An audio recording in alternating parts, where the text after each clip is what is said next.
어떤 영역에서 하나님의 성막과 성전이 세워지기를 원하십니다. 아니, 여러분이 있는 그곳에 하나님의 임재가 있고 그곳에서 하나님의 역사가 돌아가는 것에 대한 그 꿈을 여러분은 얼마나 가지고 계십니까? 하나님은 그러기를 원하고 또 소망하는 자를 그 값진 인생 가운데로 부르셨다라고 성경은 우리에게 말씀해주고 있습니다. 내가 살고 있는 그곳 가운데 여호와의 성전이 세워졌으면 하는 마음이 있는 거예요. 우리 가정 가운데, 우리 회사에서, 그리고 내가 있는 그곳에서 여호와의 성전이 세워지고 여호와의 성막이 세워지고 하나님의 임재가 임하게 되는, 내가 그것을 꿈꾸는 것입니다. 하나님 정말 그랬으면 좋겠습니다. 우리 회사 가운데, 우리 학교 가운데 하나님 우리 가정이 변화되었으면 좋겠습니다. 그런 마음을 가지고 기도하는 그런 소망을 가진 사람, 하나님은 그 소망을 가지고 하나님께서 그 소망을 따라서 축복 주시고 그 소망함을 가진 그 사람에게 여호와의 성전을 세울 수 있는 축복을 허락하셨다라고 하는 것입니다. 그러면 이제 네 번째 볼 수 있는 것은 어떤 사람이겠습니까? 그것은 받은 재능을 사용하기를 원하는 사람이다라고 하는 것입니다. 우리는 보통 이것을 먼저 내세울 수 있죠. 우리는 하나님을 경외하고 또 하나님께 신실하고 이런 것보다는 내가 가지고 있는 뭔가 재능을 뭔가 한번 내가 배우고 습득하고 이것을 우리가 하기를 원합니다. 하지만 하나님께서 세우시는 네 번째 사람은 받은 재능을 사용하기를 원하는 사람이라고 하는 것입니다. 이것이 어떤 말일까요? 오늘 말씀 보니까 마음이 지혜로운 자에 대해서 그렇게 언급하고 있는 것을 우리가 보게 됩니다. 마음이 지혜롭다. 이게 어떤 뜻일까요? 제가 이게 어떤 뜻인가 해가지고 출애굽기 한번 다 이렇게 뒤져봤어요. 그랬더니 출애굽기 15장 10절에도 나와 있고 25절에 나와 있고 또 제가 읽을 뻔했던 36장 1절 말씀에도 보면 나와 있습니다. 보면 마음이 지혜롭다, 지혜로운 마음이다 라고 하는 것은 어떤 마음을, 어떤 그런 상태를 얘기하는 것이 아니라 하나님께서 각 사람에게 주신 은사를 얘기하는 것입니다. 하나님께서 각 사람에게 주시는 재능을 이야기를 하는 것입니다. 그 재능을 얘기하면서 36장에서는 뭐라고 얘기를 하냐면 그 주님께서 주신 그 마음이 지혜로운 그 재능에 대해서 자기가 하고 싶어 하는 사람, 하나님께 주신 재능을 가지고 내가 표현하고 싶은 사람, 이 재능을 쓰고 싶은 사람, 하나님께서 각자 다 다른 달란트를 주셨죠. 어떤 사람은 음악으로, 또 어떤 사람은 뭐 글을 잘 쓰는 사람, 어떤 사람은 또 이런저런 것으로 이렇게 다 각자 나름대로 은사를 주시고 재능을 주셨습니다. 하나님께서 여러분이 어떤 재능을 주셨다고 생각되십니까? 또 그것이 무엇일까요? 뭐 음악일 수도 있고 아까 말한 것처럼 미술 같은 그런 예술일 수도 있습니다. 또 미디어에서, 경제에서, 교육 분야에서, 과학기술에서 각자 하나님께서 주시는 그런 재능이 있을 수 있습니다. 저는 여러분에게 있는 그 재능의 근원이 하나님에게로부터 온 것임을 잊지 않고 그것을 사용하는 데 있어서 정말 이렇게 마음껏 사용되어졌으면 좋겠습니다. 하나님께서는 모두에게 재능을 주셨습니다. 모두에게 달란트를 주셨습니다. 한 사람도 빠짐없이 하나님께서는 모두에게 다 재능을 주셨죠. 조금이라도 잘한 것이 있습니다. 어떤 사람은 그것을 가지고 더 잘한 사람, 훌륭한 사람, 그런 사람 보고 난 이거밖에 없는데, 난 이거밖에 할 줄 없는데, 여러분 그것은 교만한 것입니다. 하나님께서 우리가 보기에 별것 아닌 것 같지만 우리가 별것 아닌 그걸 가지고 성령의 충만함을 가지고 내가 이것을 가지고 내가 써나갈 때 하나님께서는 별것 아닌 그걸 가지고 세계를 변화시키고 가정을 변화시키고 온 열방을 변화시킬 줄 믿습니다. 아멘. 여러분 우리가 보기에는 이게 별거 아닌 것 같지만 하나님 보시기는 대단한 것입니다. 그 대단한 것, 우리가 보기에 별것 아닌 것 우리가 불평하지 마시고 원망하지 마시고 그것을 붙들고 하나님 성령 충만케 하여 주시옵소서. 그래서 그것을 가지고 하나님 내가 이것을 쓰기를 원합니다. 이것이 사용되어졌으면 좋겠습니다. 이렇게 원하는 마음을 가진 사람, 하나님은 그 사람을 불러다가 하나님의 성막을 세운 자로 하나님께서 사용하신다라고 하는 것입니다. 하나님은 하나님 앞에 이렇게 하나님 앞에 신실한 사람, 그리고 하나님의 신으로 충만한 사람, 그리고 성막의 소망을 가지고 있는 사람, 또 받은 재능을 내가 사용하기를 바라는 그런 사람, 하나님은 그런 사람들을 통해서 하나님은 하나님의 위대한 성막을 짓도록 하셨습니다. 그리고 있는 그곳에서 하나님의 역사는 쓰여지기 시작했다고 하는 것이죠. 하나님은 이 어두운 세상 가운데 하나님의 빛이 발해지기를 원하십니다. 하나님의 인재 가운데 하나님의 만지심이 있기를 소망하는 것이죠. 그런데 그것은 하나님이 직접 하시는 것이 아니라 사람을 통해서 일을 하시는데, 그래서 하나님이 계속 찾고 계시는 거예요. 누가 경제 가운데, 정치 가운데, 과학기술 가운데, 또 이런 분야 가운데, 가정 가운데, 또 예술 가운데, 미디어 가운데 누가 그곳에서 나의 빛을 발할 것인가? 누가 그곳에 들어가서 복음을 전하고 누가 그곳에 가서 나의 성막을 세울 것인가? 누구 있나? 하나님께서 찾고 계신다고 하는 것이죠. 여러분, 그것이 진짜 인생이라고 하는 거예요. 그것이 진짜 복음을 가진 사람이라고 하는 것입니다. 복음을 가진 그리스도인이라고 하는 것은, 복음을 가진 청년이라고 하는 것은 그냥 교회 왔다 가는 것이 청년이 아니고, 복음을 가지고 하나님께서 내게 주신 어떠한 분야 속으로 들어가서 그 분야 속에서 여호와의 성막을 세우고 하나님의 성전을 세우는 그 일을 해내는 것, 이것이 하나님께서 말씀하시는 복된 그리스도인 청년이라고 하는 것입니다. 저는 정말 여러분이 그런 인생 살기를 소망합니다. 이번에 부흥상회가 그것을 위해서 준비되어 있습니다. 각 영역별로 전문가들을 모셨습니다. 그분들의 이야기를 듣고 함께 기도하기를 원합니다. 그래서 정말 어떤 영역, 그런 각 영역 속으로 들어가서 우리가 어떻게 살 것인가. 저는 어떤 한 이야기를 들으면서 참 제 마음속에 감동이 왔습니다. 그것은 마찬가지로 정말 여호와께 신실했던 한 사람이었습니다. 그리고 성령이 충만한 사람이었습니다.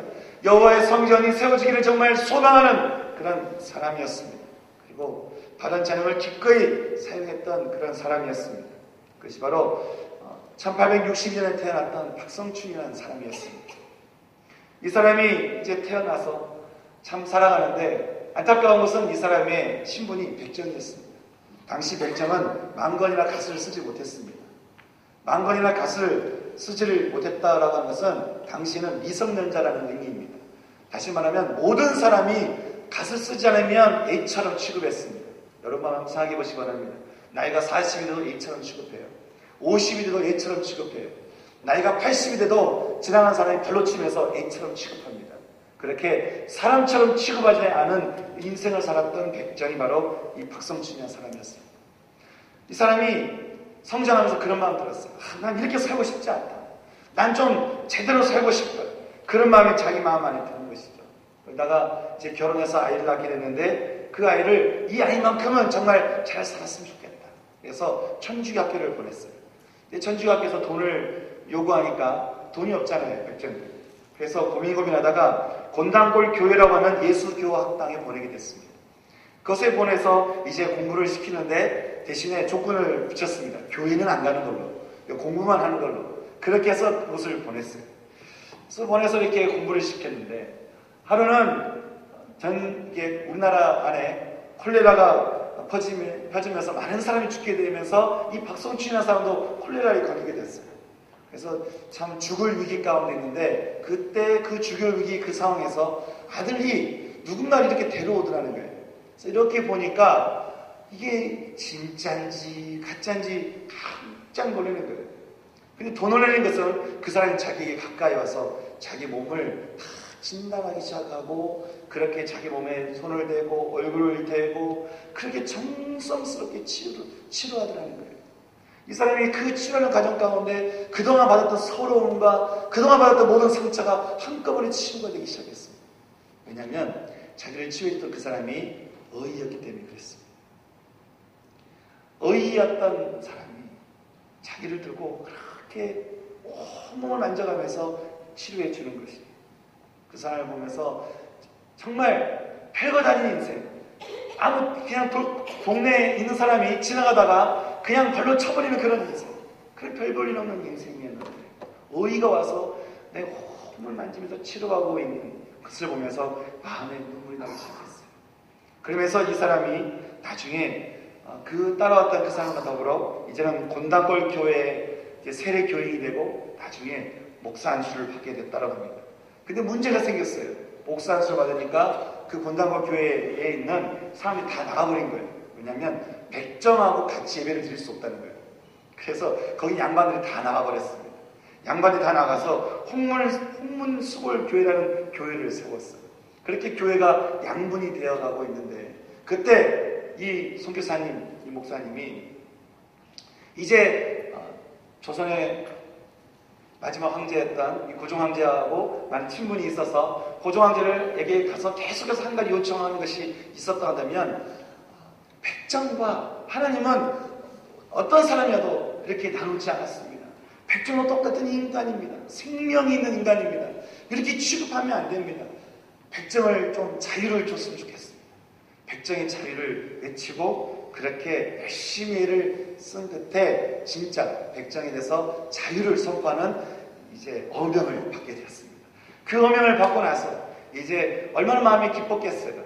이제 사람을 설득을 하죠. 근데 설득을 해도 오질 않아요. 나중에 시간이 좀 지나고 나니까 홍물수골교회는 사람들이 다 빠져나가고 사람들이 별로 없고, 또 이 박성춘이라는 사람은 정말 열심히 전도해서 거기에 많이 부응하게 되었습니다.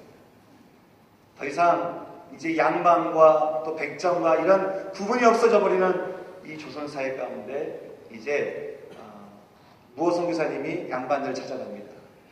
그만 오시죠. 이제 우리 그만 좀 합쳤으면 좋겠습니다. 그렇게 설득을 해서 이제 한 교회로 양반들을 초대를 하고, 그리고 너무나 감격스러운 첫 예배. 앞에 양반들이 쭉 앉아있는데 뒤에 백정들이 다 들어오기 시작합니다.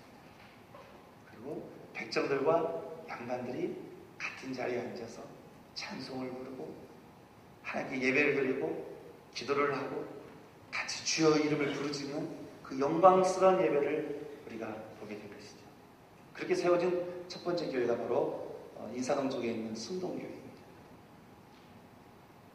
여러분, 정말 무호 선교사님이라고 하는 이 분과, 그리고 아까 말씀드린 중간중간 말씀드렸던 분들이 정말 그 안에, 정말 이곳 가운데, 이 나라 안에, 이 나라 정치 가운데, 경제 가운데, 사회 가운데, 문화 가운데 그 안에서 하나님이 나라를 세우고자 하는 그런 꿈이 없었다고 한다면 이 나라에 어떤 소망이 있었겠습니까? 우리가 어떻게 여기서 자유롭게 예배를 드릴 수 있었겠습니까? 우리가 어떻게 하나님을 알 수 있었겠습니까? 하나님 나라를 꿈꿨던 사람들 때문에 이 나라는 회복됐습니다. 이 나라는 치유가 되었습니다. 이 나라는 새롭게 되었습니다. 그런데 요즘 우리가 통계를 보거나 그러면 너무나 다른 것을 또 보게 되는 것이죠. 그렇게 하나님 나라를 세웠던 그 다음 세대들이 바로 여러분과 저입니다. 우리가 어떻게 해야 될까요? 그냥 이전 세대들처럼 그냥 뭐 교회 왔다가 그냥 가서 그냥 그렇게 살아갈까요? 아니면 처음에 이 땅에 들어와서 이 땅 전체를, 하나님이 이 땅 전체 곳곳 가운데 들어가서 하나님 나라를 세우는 것에 대한 꿈을 가지고 그들이 기도하며 눈물을 흘리며 금식하며 그렇게 해서 이 나라 전체를 하나님의 선막을 세우면서 나를 바꿔갔던 그분들처럼 우리가 그렇게 살아야 되겠습니다. 저는 여러분의 인생이 이 땅 가운데 처음 복음 들고 들어왔던 그 선교사님들의 인생이 바로 여러분의 인생 되기를 진심으로 소망합니다. 선교사들이 필요합니다. 지금 세대들 너무나 많이 죽었죠. 1세대의 부활이 필요합니다. 1세대가 다시 일어나야 됩니다. 이 땅 가운데 복음을 들고 들어와서 정치, 경제, 사회, 교육, 예술, 미디어 모든 영역을 하나님 나라 가운데 하나님 나라를 세우고 그렇게 새롭게 만들었던 1세대들의 부활이 필요합니다. 사랑하는 청년 여러분, 여러분이 바로 그 1세대가 되지 않으시겠습니까? 여러분이 그 1세대가 되어서 다시 한번 이 나라를 바꿔보지 않으시겠습니까? 다시 한번 이 나라 가운데 하나님 나라가 세워지는 것을 보고 싶지 않으십니까? 저는 여러분이 바로 그렇게 세워나가는데 앞장설 수 있는 여러분 되시기를 진심으로 소망합니다.